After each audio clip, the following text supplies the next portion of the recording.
Olá, queridos. Como é bom estarmos juntos aqui meditando nessa mensagem de número 70 da Epístola de São Paulo aos Romanos. Foram 70 mensagens que está lá no canal da Igreja Batista Palavra da Graça. Eu convido que você compartilhe, assista, distribua para os seus amigos, porque a Palavra de Deus ela nunca volta vazia, ela é sempre poderosa, irmãos. Então, eu estou tão feliz de termos chegado nessa mensagem número 70 e ela tem tudo a ver com a nossa vida. É a carta que mudou o mundo, né? O título dessa mensagem é Crer com o Coração. Então vamos lá abrir o capítulo 10 de Romanos, capítulo 10, verso 9 e 10. Diz assim, ó: se você confessar com sua boca que Jesus é Senhor e crer em seu coração que Deus o ressuscitou dentre os mortos, será salvo. Pois com o coração se crê para a justiça e com a boca se confessa para a salvação. Olha que coisa incrível aqui, irmãos. Eu convido você a assistir aquela mensagem que está lá no nosso canal, Deus o ressuscitou dentre os mortos, que nós tratamos do verso 9, né? Onde nós falamos sobre a fé salvadora, falamos do que implicava para a igreja primitiva confessar Jesus como Senhor, porque ela estava dizendo que Jesus era Jeová, Jesus é Deus, e que Deus o ressuscitou dentre os mortos. Por quê? Porque o sacrifício de Cristo foi aceito por Deus. Deus declarou que todas as exigências da lei de Deus foram cumpridas por ele. Então a igreja primitiva tinha esse entendimento, porque era a doutrina dos apóstolos, o fundamento da nossa fé. Comparando com o que a gente vê nos últimos anos, né, onde as pessoas ficam ansiosas para que as pessoas, ao ouvirem a mensagem, né, do Evangelho, digam sim, né? Eu aceito Jesus como meu Senhor e Salvador, vai lá na frente da igreja e confessa. Sim, como muitos políticos às vezes dizem sim, mas esse não era o método de evangelização dos apóstolos. Nunca foi. Os apóstolos nunca empregaram uma fórmula de salvação. Os apóstolos entendiam que a pessoa dizia sim simplesmente, ou trazendo para os dias atuais, indo à frente dentro da igreja durante um culto, isso não salvava automaticamente ninguém. Eu sei que nós vivemos numa época de lutas, de sofrimentos, de incertezas, mas as pessoas às vezes vão à igreja para buscar um Jesus, como se Jesus fosse um Papai Noel espiritual, uma lâmpada de Aladim que está ali para atender os seus desejos pessoais. As pessoas, essa fórmula aqui do verso 9, se você declarar que Jesus Cristo é o Senhor e crer no seu coração que Deus o ressuscitou dentre os mortos, sem saber o que significava isso, dizer que as pessoas bastavam repetir, isso é engano, irmãos. É engano, não era o método dos apóstolos. A igreja, seja ela qual for, ela tem o dever de certificar o que as pessoas estão crendo, em que elas estão baseando a sua fé. Porque a igreja é a coluna e baluarte da verdade. Ela tem o dever de anunciar a verdade, a palavra da verdade. Se você ver lá no livro de Atos, quando Paulo e Silas falam sobre Jesus para o carcereiro, e o carcereiro se converte, ele explica exatamente a razão da sua fé. O discurso do apóstolo Paulo na cidade de Atenas, lá no Areópago, ele explica exatamente a razão da sua fé e o que envolveu Cristo ser ressuscitado dos mortos. As pessoas têm que entender isso, irmãos. Tem que entender a história de Cristo, seu significado, o porquê do seu sofrimento na cruz. Entender que ela, sem Cristo estar no seu coração, ter transformado a vida dela, se isso não acontece, ela está numa condição de alienada de Deus e debaixo da ira de Deus. A igreja tem que explicar o plano da salvação. A igreja tem que mostrar a condição do ser humano debaixo da lei de Deus, está debaixo da ira de Deus. Então a salvação, ela sempre vai envolver o pleno conhecimento da verdade.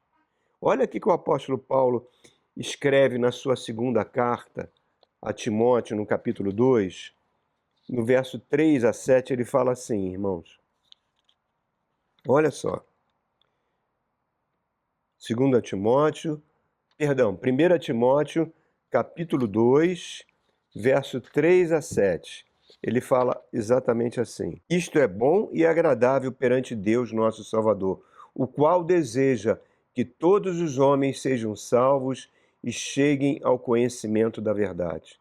Pois há um só Deus e um só mediador entre Deus e os homens, o homem Cristo Jesus, o qual se entregou a si mesmo como um resgate por todos, o testemunho dado em seu próprio tempo. Para isso foi designado pregador e apóstolo. Digo a verdade, não minto, mestre da verdadeira fé aos gentios. Está aí, irmãos. Toda experiência de conversão, tá? Ela tem que estar alicerçada na verdade bíblica. Ela envolve aquilo que Jesus falou, arrependimento, que vem da palavra grega metanoia, uma mudança de 180 graus em relação ao pecado. Senão não é conversão, não é uma conversão, é uma imitação diabólica. Irmãos, Paulo alerta na segunda carta aos Tessalonicenses que o anticristo vai agir no poder de Satanás, convertendo e enganando até os eleitos, com milagres, com curas, com prodígios, para enganar os que perecem. Quem são esses, irmãos? Quem são essas pessoas que serão enganadas pelo anticristo? Os que não conhecem a palavra da verdade. Aquilo que Jesus fala, se você não obedece meus mandamentos, se você não me conhece, se você não conhece a minha palavra, você está construindo a sua casa sobre areia. O mar vai vir, as dores da vida vão vir e você será destruído. Desprezar a doutrina cristã, desprezar as doutrinas que estão interligadas, é desprezar as escrituras sagradas. Envolve muito mais do que você saber, Jesus é o Filho de Deus. Os demônios sabem que Jesus é o Filho de Deus. E creem. E tremem. Deus o ressuscitou dentre os mortos. Os demônios sabem isso também, que Deus o ressuscitou dentre os mortos. Eu preciso crer pelo desenvolvimento dessa verdade em meu ser e entender essa doutrina. Senão acontece aquilo que acontece, que Paulo alerta no capítulo 4 da carta aos Efésios.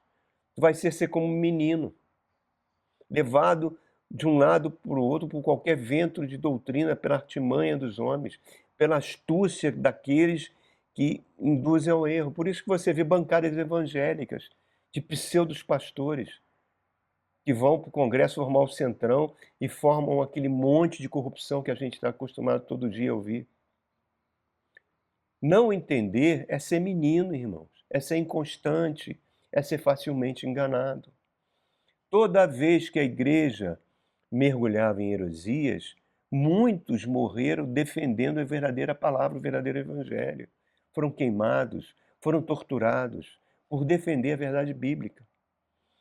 É diabólico, irmãos, você ouvir, não, deixa que Deus resolve. Não, isso é diabólico. Deus nos deu a razão para que a gente defenda a verdade. É dever de todo cristão defender a verdade.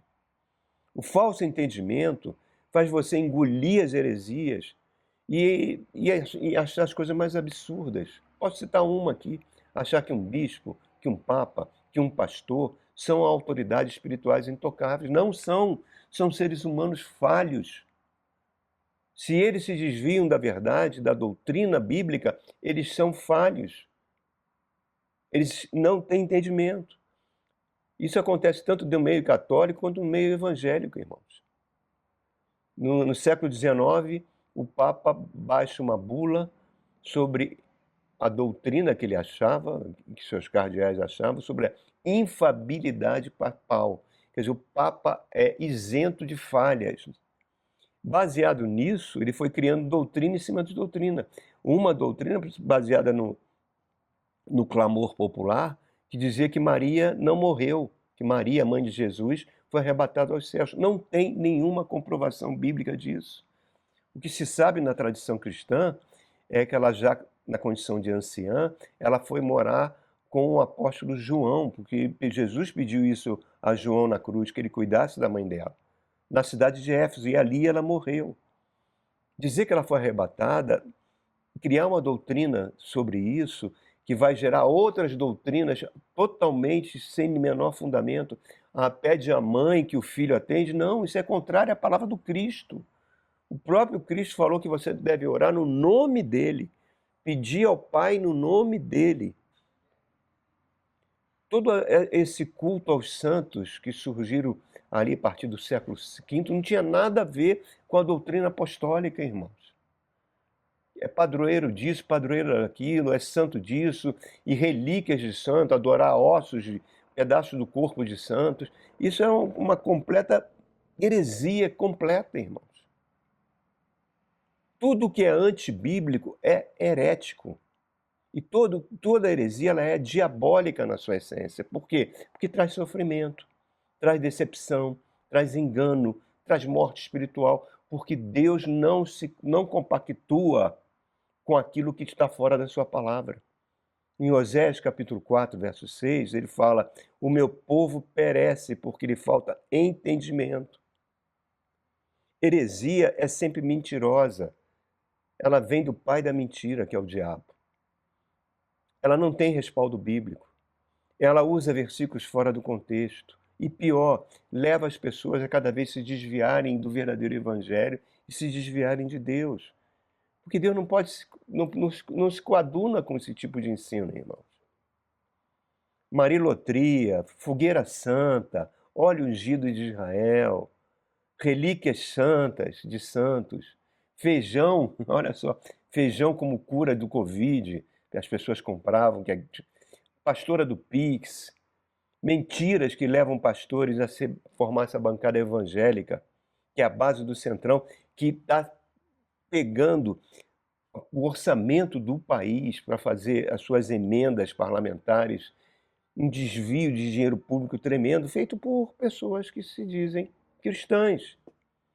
Nós somos julgados, irmãos, para defender as profecias bíblicas, a doutrina bíblica. Várias passagens na Bíblia determinam isso. O próprio apóstolo Paulo, olha só, confrontou o apóstolo Pedro. Ele fala isso no 2º capítulo da Epístola aos Gálatas. Porque Pedro, olha, não estava andando de acordo com a verdade do Evangelho. Olha só, irmãos. Nós somos chamados para isso, irmão. Defender o Evangelho é dever de todo cristão. O diabo diz que é rebelião, deixa que Deus resolve. Mas não, as epístolas foram escritas para combater heresias. Se as pessoas não tomassem a verdade do Evangelho, não existiria igreja hoje, irmãos. Não existiria o cristianismo. Olha lá Gálatas, olha 1 Coríntios, olha Colossenses, olha 1 Tessalonicenses, olha as epístolas de João. Elas se levantam contra as heresias que eram pregadas na igreja, que teriam acabado com a fé cristã. Então, irmãos, olha a vida de Agostinho, olha a vida de Atanásio, olha a vida de Policarpo de Egimina, de Irineu, de John Huss, de Lutero, de Calvino, de Wesley, homens que dedicaram a sua vida inteira, alguns morreram, mortes violentas, para defender as escrituras sagradas. Então você fala, não, deixa que Deus resolve, não critique aquela pseudo-igreja que está falando isso ou aquilo, porque é Deus que vai cuidar disso. Sim, irmão, Deus vai cuidar sim, haverá um julgamento de todos. Mas se a igreja não se levanta, e você é a igreja, para combater, a gente não estaria aqui hoje, eu não estaria aqui falando contigo. Eu, como pastor, nesses anos no meu ministério de pastoral, eu tenho visto pessoas que foram destroçadas por erros de doutrinas, por exigências antibíblicas feitas em igrejas, ou que ficaram chocadas de coisas que viram em cultos dentro da igreja, que não é o verdadeiro evangelho cristão. É dever, meus irmãos, perante Deus, que a gente apresente a verdade, a razão da nossa fé. Nunca, irmãos, nunca delegue isso para ninguém. Nunca, nunca, nunca, nunca, nunca.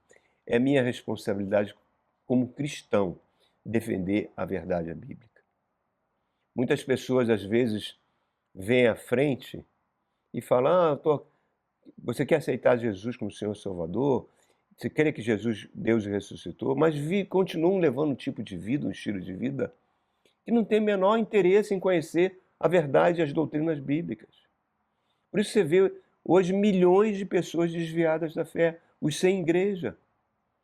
A gente esquece, irmão, que nós estamos numa guerra espiritual, que a gente vive num mundo hostil. Lembre uma coisa, irmãos, não foi você que aceitou Jesus. Foi o Espírito Santo que te levou a Jesus e fez você crer com o coração, que é o título da nossa mensagem. Mas antes você precisou ser convencido do pecado e do juízo de Deus. É uma obra que o Espírito Santo faz. Ser cristão não é brincadeira, irmãos. É dever da igreja fornecer o kit da fé. Doutrina do nascimento virginal, doutrina da morte expiatória de Cristo, doutrina da ressurreição, da sua ascensão aos céus. Então, tudo isso são os pilares da nossa fé. É a base do credo que foi defendido no Congresso de Nicéia. Eu creio que Jesus Cristo nasceu da Virgem, e eu creio que ele ressuscitou dentre os mortos, que virá julgar vivos os mortos. Isso é a base da nossa fé. Rejeitou um, rejeitou todos. Por isso que Jesus fala, muitos são chamados e poucos escolhidos. Mas vamos continuar. Romanos 10, olha só que verso lindo fala aqui pra gente. 10, 10. Pois com o coração se crê para a justiça e com a boca se confessa para a salvação. Crer com o coração envolve todo o nosso ser, irmãos. Todo o nosso ser para a justiça. A incredulidade, aquela pessoa não foi pregado o evangelho, a pessoa não creu. Porque a sua razão, o seu intelecto não aceitou a verdade bíblica. Isso é um erro. Isso é um erro você achar que as pessoas não entenderam o evangelho por causa de um desconhecimento intelectual, porque não aceitou intelectualmente. Não. Isso é muito mais profundo.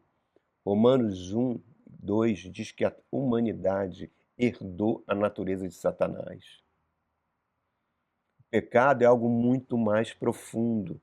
É aquilo que João fala, porque amaram mais as trevas do que a luz, porque as suas obras eram mais. Entendam isso, irmãos. As suas obras eram mais. O ser humano, infelizmente, o seu coração é mau. Incorporou a natureza de Satanás. Não é uma falta de inteligência, não. É porque amam mais as trevas do que a luz. Saulo de Tarso era um gênio. Era zeloso para com Deus, segundo o seu entendimento, e mandava matar os cristãos. Ele teve que ser regenerado. Cristo teve que aparecer e fazer uma transformação profunda no seu ser. Quando Felipe, está lá em Atos 8, encosta na carruagem do eunuco, né? E que era um ministro da Etiópia, ele encosta, o próprio Espírito Santo mandou ele fazer isso, arrebatou ele de um lugar que ele estava pregando e levou para essa situação do deserto. E o eunuco estava lendo o livro de Isaías e ele pergunta a Filipe se estava falando de uma terceira, do sofrimento, era de quem ele mostra Isaías 53 como uma profecia que se cumpriu no sofrimento e ressurreição de Jesus Cristo. E aí o que acontece com o eunuco? Eu creio de todo o coração. Essa água aqui não me batiza, por que você não me batiza? Porque eu estou crendo com todo o coração. Felipe percebeu a mudança nele. E esse homem vai ser responsável para levar o evangelho para a Etiópia. O coração tem que deixar de ser profano, irmãos. O coração tem que deixar de ser incrédulo. Tem que ter uma metanoia. Está lá em Atos 16, diz que o Espírito Santo abriu o coração e o entendimento de Lídia para que ela entendesse e aceitasse o que Paulo pregava. Então, essa é a base da nossa fé. É o Espírito Santo que faz essa obra em nós. Por isso tem algumas ações. Olha, se a gente pegar o ministério de Paulo, olha como ele trabalhava. A primeira ação, ele ia para as sinagogas, abria as escrituras sagradas e por meio das escrituras sagradas ele provava que Jesus era o Cristo. Ele arrazoava na igreja, ele fazia um argumento racional. Ele não se baseava em emoções, em sensações, né, que a gente vê muitas vezes as igrejas provocando emoções, sensações para as pessoas aceitarem Jesus. Não, ele fazia o culto racional. A segunda ação, o Espírito Santo entrava em ação e gerava aquela convicção que eu sou um pecador, que estou debaixo da ira de Deus. Eu tenho que fazer algo. Eu estou numa guerra civil contra Deus, eu não posso continuar assim. E dá aquela tristeza no coração, a pessoa chora, se arrepende, entrega, porque ela tem a convicção que está ofendendo a Deus.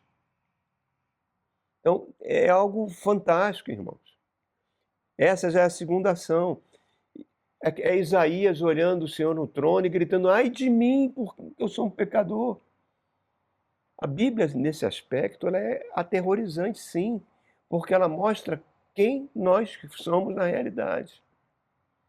Se você vê a vida de Davi quando se arrepende, de Saulo quando se arrepende, se torna o apóstolo Paulo, de Pedro que se arrepende, se você vê a biografia de David Brainerd, quando ele vai pregar para os índios norte-americanos, os índios se jogavam no chão, chorando, gritando, eu crucifiquei Jesus.